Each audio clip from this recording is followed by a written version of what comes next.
ایک سخی انسان تھا جس نے باغات لگا دیے،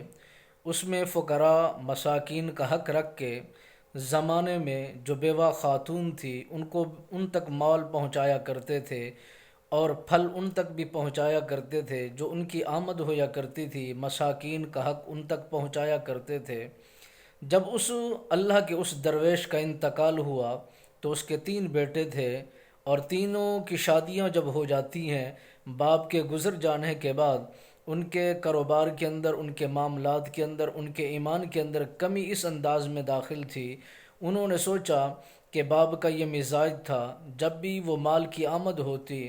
تو وہ بیچنے کے بعد غرباء کے لیے، مساکین کے لیے، بیواؤں کے لیے اور مستحق لوگوں کے لیے وہ مال کی ونڈ کر کے لوگوں تک پہنچایا کرتے تھے۔ ہم اب 3 بھائی ہیں، اب اس کی خدمت کریں گے، اور اس کے بعد جب اس کو تقسیم کیا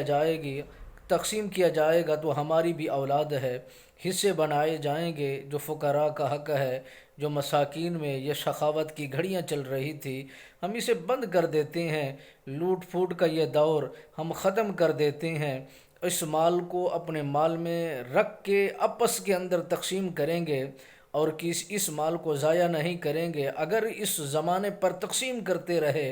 تو ہمیں غربت کا سامنا کرنا ہوگا اور ترقی کسی صورت بھی نہیں کر سکیں گے، اور جو مال ہمارے باپ نے ہمارے لیے چھوڑا ہے اسی پر ہم بہترین اس پر محنت کر کے اپنی خوشحالی کی منزلیں طے کریں گے۔ تو ان تینوں نے ایکا کیا کہ جب بھی یہ پھل اتارا جائے گا تو رات کی اندھیری کی صورت میں اتاریں گے، بیواؤں کو داخل نہیں ہونے دیں گے، مساکین کو ہم اپنے قریب نہیں آنے دیں گے۔ جو اللہ کا مال تھا ان پر وہ قابض بن کر بیٹھ گئے۔ جب وہ یہ ارادہ مضبوط کر کے اس باغات کے اندر داخل ہوتے ہیں،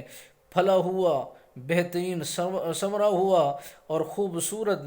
ٹہنیوں سمیت لدا ہوا وہ سارا کا سارا باغ اس انداز میں ملیا میٹ ہو گیا کہ اس پر ایک چیز بھی باقی نہیں رہی تھی۔ جب نظریے بدل جاتے ہیں، جب سوچیں بدل جاتی ہیں تو انسان کی ساری فکر اور سوچ ملیا میٹ ہو جاتی ہے۔ جو اللہ کے راہ میں مال خرچ کیا جاتا ہے وہ ضائع نہیں ہوتا، بلکہ اب اس میں برکات ہوتی ہیں، اس میں راحت و سکون ہوتا ہے، اسی میں خدا کی مدد شامل حال ہو جاتی ہے۔